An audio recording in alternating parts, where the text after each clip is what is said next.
Hi guys, welcome to Comfort Life channel. I am so happy to see you here today. I hope you're doing great, and in this video we're talking about elderberry. First of all, I'd love to show you how you can prepare a very simple elderberry syrup, which the entire family might enjoy during the flu and cold season.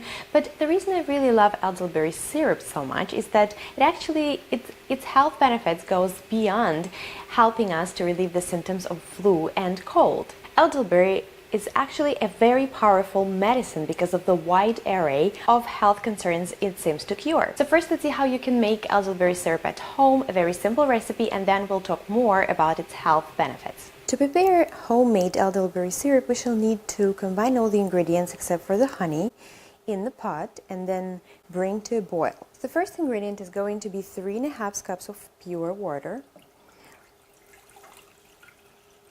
Make sure your pan is big enough. And then, of course, the elderberries. I'm going to use today 2/3 of a cup, but you could also use 3/4 of a cup. And just to show you how they look like, these are small berries, dried berries. So we shall put that in a pot together with the water. So now I'm going to turn on the stove. And the next ingredient I'm going to put in is going to be 1 teaspoon, or you can use ½ teaspoon of cinnamon. You could also use a cinnamon stick if you have one. It says that you could also use a tablespoon of fresh ginger or a teaspoon of dried ginger powder, and you could also use the clove powder as well. I am not going to add these ingredients because I'm going to give it to my 2-year-old, and he's not really crazy with these spices. If you're using cloves, it could also be a teaspoon of dried cloves or like 4 whole cloves.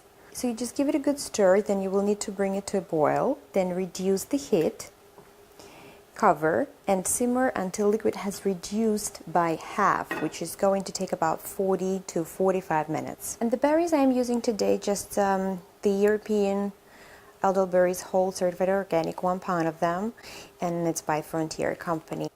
And I think these are very good quality elderberries. As you can see, I am halfway there. And we already have a nice looking liquid here. The elderberries, making a perfect syrup for us, and your house will smell amazingly. I'm going to cover it again and let it simmer for another 10-15 minutes. So once you see that the liquid reduced in half, you will need to strain this liquid, and you will end up with lots of berries, which you could eat.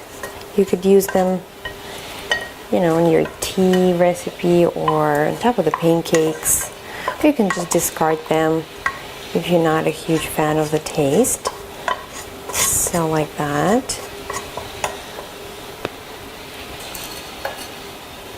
We just need to make sure here we get all the liquid, so we sort of need to squeeze the berries. Right now the syrup is hot, so we cannot really proceed and add the rest of the ingredients. So what we need to do at this point is wait until it really cools a little bit, at least until like room temperature, because the next ingredient we need to add is going to be honey. And we never add honey to hot liquids because they will reduce the great healing properties that it has.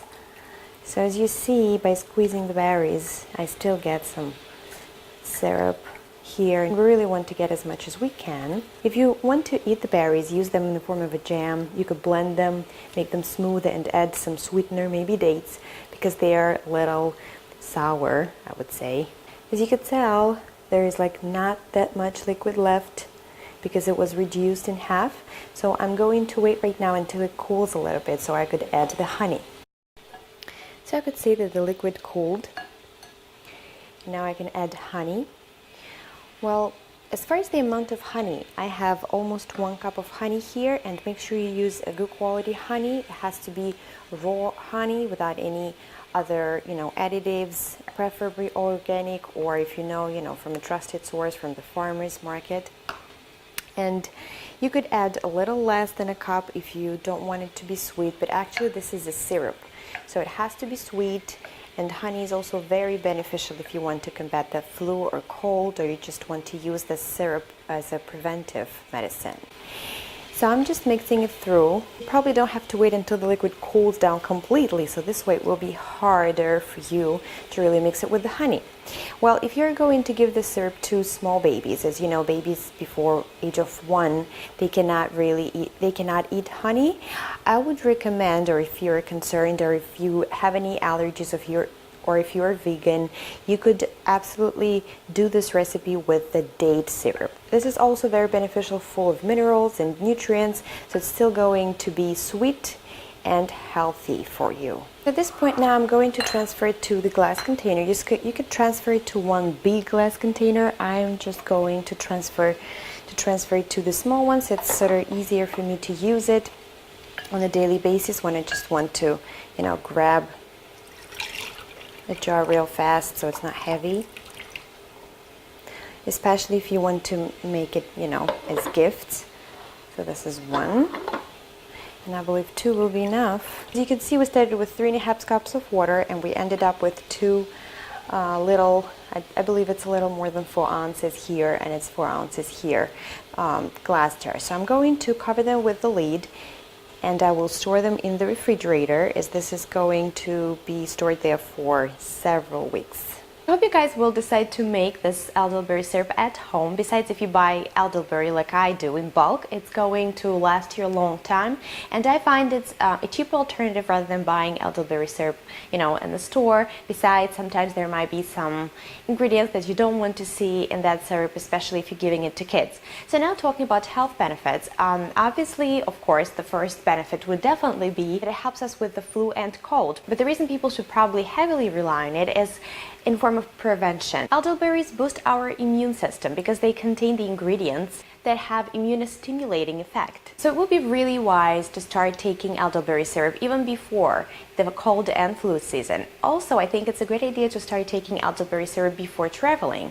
So once you're already sick, you have the first onset symptoms of the flu or a cold. If you start taking elderberry right away, preferably within the first 24 or 48 hours of their sickness, you would reduce the amount of time you're going to be sick. Elderberries contain flavonoids. It's a very powerful antioxidant. And what was really a great discovery for me is that elderberry is actually higher in flavonoids than blueberries, goji berries, cranberries, and even blackberries. So now you know that you must have some elderberry in your house, especially during winter months or any flu cold season, and even before traveling. The next benefit of elderberry would be that it really helps with sinus infection. What is sinus infection? So it's the condition in which the cavities around the nasal passages become inflamed. Elderberries are an antioxidant and they also have anti-inflammatory properties. So this antiviral herb becomes a natural sinus infection remedy. The next health benefit is that elderberry, both berries and the plant,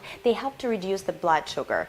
Besides, I need to mention that all the health benefits I'm listing right now, they have been scientifically proven. People who are trying to maintain their proper glucose levels, people suffering from diabetes, it will be a great natural remedy to try to have normal blood sugar levels. The next benefit of the elderberries would be that it is natural diuretic. Not that I'm saying that everybody is supposed to have or take any diuretic plants or berries. What I'm saying is that elderberry is a natural diuretic. Besides, it's also a natural laxative. Sometimes when our body retains too much fluid, it might be a really great natural help. Besides, it's naturally promoting the urination. So sometimes it's a common problem in the adults.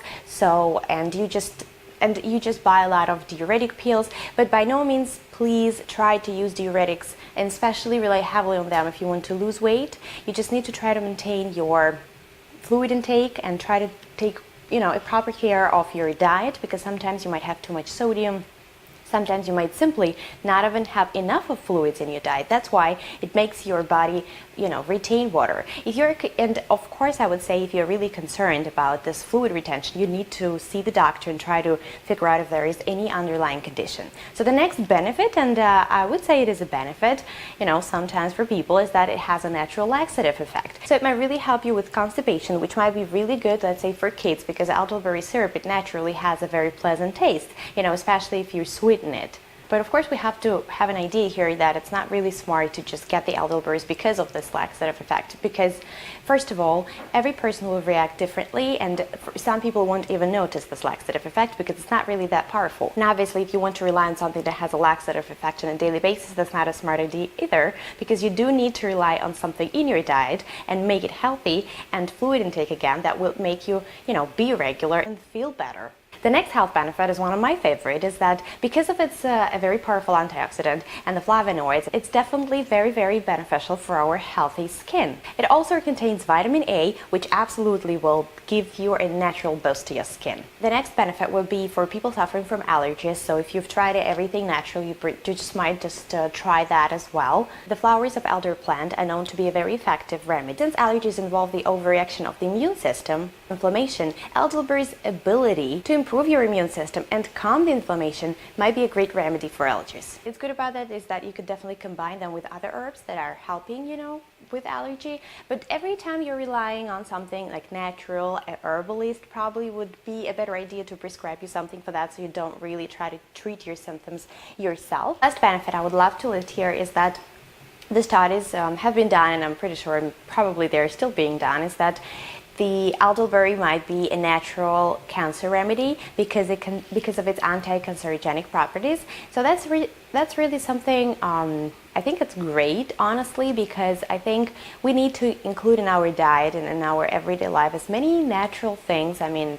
terms of food, that could help to boost our body's health on sort of a different level and help our bodies to prevent cancer. So I hope you guys really like this benefit. Just in the end, I want to mention that, we've prepared an elderberry syrup because that's probably what you'd need a recipe for. But you could, of course, enjoy the elderberries. You could add them, fresh or dried to the oatmeal. You can add it to your smoothie. You could prepare the elderberry gummies. You just need to add some gelatin or the thickener and then put them in the molds. I'm pretty sure the kids would be amazed how great it tastes and looks, and just a perfect treat, healthy treat, by the way. You could, of course, make elderberry tea. You can grind it, put it in the capsules, and make your own, elderberry supplement. As far as the dosage of elderberry, I won't really say there's any standard dosage for elderberry syrup. Let's say for the adults, the recommended is to take 1 tablespoon 4 times a day. If you're having flu and cold symptoms right now, let's say, you could increase the intake of elderberry syrup like for every 2 to 3 hours. If we're talking about kids, I'd say a teaspoon would be preferable, 2 to 4 times a day. If a kid is sick right now, you could increase, intake every 2 to 3 hours. I would also say that it would be a great idea. Let's say my kid at first, he really didn't want to take the syrup straight because it's like he's really small and he really doesn't like sweet food. So I made it with honey. So what I did, I was using some warm water, and I just diluted that teaspoon in that water. It wasn't really a lot, so I could make sure he would finish it up. And I also added vitamin C powder because I know this from my personal experience and the way my baby feels every time he's sick. Luckily it hasn't happened more than 2 or 3 times, but he feels a lot better when I try to give him vitamin C powder. So for me, this is like a natural remedy for my baby. Of course, every time your kid is sick, when you yourself is sick, if the symptoms or the temperatures, is too high, and if the symptoms don't subside within like 3 days, it's obviously recommended to see a doctor, because you never know what might be happening, and you might be seriously sick with the flu. And flu is more dangerous than the cold because you might have complications, and you really need to take a proper care of yourself and increase your fluid intake, adding some citrus, lemon to your water, and just to stay calm and rest. You need a lot of rest. So I hope you guys like this video. We've spoken about elderberry benefits. We've spoken about how we can use it, the best ways to do it. I shared with you the elderberry syrup I make and the elderberries I use. So if you guys like this video, please put the thumbs up. I wish you to stay very happy and especially very healthy, and try to enjoy every single day of your life. Please subscribe to my channel if you want to watch more videos that I'm going to make. And once you're subscribed, click the bell button next to the subscription button to get the notifications for my new video uploads. So again, guys, I wish you all the best, and I'll see you later.